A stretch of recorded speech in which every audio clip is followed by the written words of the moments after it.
ព្រំលិខិតជំនឿសាសនាព្រំលិខិតរៀបចំវិចិត្រសពលោកីមនុស្សទេវតាភ្លើងទឹកដីគ្មានអ្វីថាព្រំមិនតាក់តែបើព្រំតាក់តែងលោកយ៉ាងនេះយើងគូត្រេះរិះតាមជាក់ស្ដែងរកហេតុរកផលសពកន្លែងប្រឹងប្រែងស្វែងរកនៅការពិតហេតុអ្វីមនុស្សយើងមិនដូចគ្នាមានជាមានឈឺភ្លឺងងឹតមានក្រសខ្មៅខ្លៅបណ្ឌិតទាំងការប្រព្រឹត្តក៏ខុសគ្នាចំណែកតិរឆានបានមិនល្អមាននឹមតាក់កគូឲ្យណាយសត្វច្រើនទុកខ្លាំងក្នុងអបាយ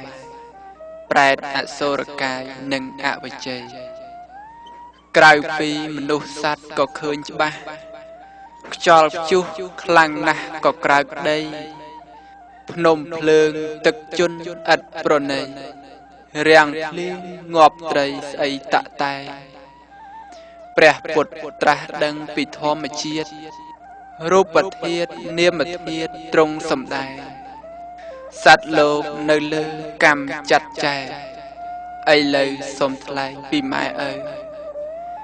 នៅពេលមានគភ៌2 3ខែបើម៉ែលិខិតមិនឲ្យនៅកូនស្ថិតក្នុងផ្ទៃមុខតែត្រូវអស់ផ្លូវបានកើតឃើញសូរសែងកូនខ្លះឪមិនទទួលស្គាល់លិខិតដោយផ្ទាល់ថាអ្នកឯង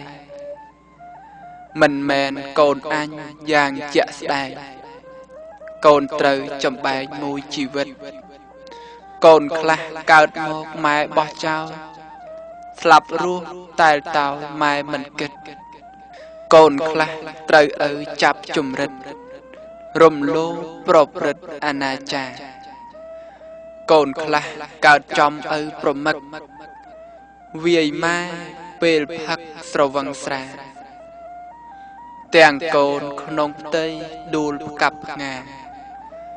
កូនណារស់ធំដើរសុំទានកូនខ្លះម៉ែឪលែងលះគ្នាក្រំគ្រាគ្រួសារដូចបាក់ស្ពានកូនខ្លះរស់ខ្វះការទូមានប្រៀបដូចជិះយានភ្លុកធ្លាក់ជ្រុះព្រមមានមុខ4ពិតប្រកបតែបើព្រំខ្សត់ពិតជាគ្រោះព្រោះព្រំអត់មុខឲ្យកូនរស់ខ្វះធម៌សង្គ្រោះ5ប្រការម៉ែឪជាព្រំលិខិតកូនចាត់ចែងឲ្យសូនឬភ្លឺថ្លាបើពិតជាព្រំត្រូវមេត្តាមុខថ្លាស្រស់ដូចព្រំបាយ័នម៉ែឪមានព្រំវិហារធម៌ចាប់ដើមតាំងគួរមិនធុញទ្រាន់ព្រោះមេត្តាចិត្តកើតរុះរាន់ក្នុងចិត្តបន្ទាន់ឲ្យគ្រប់ខាងចង់ឃើញមុខកូនស្ងួនពិសីទោះប្រុសឬស្រីក៏កូនដែរខំរក្សាគួរពិតជាម៉ែឪខំធ្វើស្រែប្រមូលទ្រព្យពេលឆ្លងទន្លេម៉ែឈឺណាស់ឈឺក្រៃឈឺក្រាស់ពោះរីបរោដោយម៉ែស្រឡាញ់កូនសំណប់ជាភ័ព្វជួយឲ្យសតិតាំងបានឃើញមុខកូនម៉ែសប្បាយ ទឹកមុខស្រស់ស្រាយទាំងស្លេកស្លាំង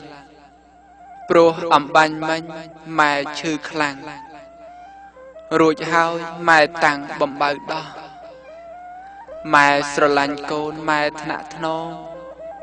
បំពេបីបំមិនឲ្យខ្ចោះម៉ែជាព្រះព្រំព្រោះចិត្តស្មោះក្នុងលោកល្អស្រស់ព្រោះគុណម៉ែម៉ែឪជាព្រំលិខិតលោកប្រោះព្រំជ័យជោគលោកបានលហាកុំភ្លេចឲ្យសោះព្រះគុណម៉ែឪពុកផងដែរអ្នកសាងលោកខ្លួនប្រាណជើងដៃមនុស្សទាំងអស់រួមទាំងរបស់គ្រឿងបរិភោគ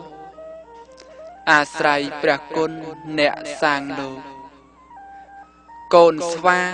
ចាក់ងោទើបយល់ត្រូវសូមអនុមោទនាសូមអនុមោទនាអនិច្ចំអនត្តា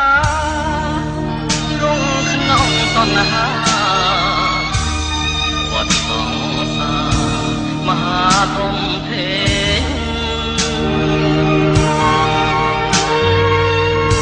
ក្រុមរួមការចាស់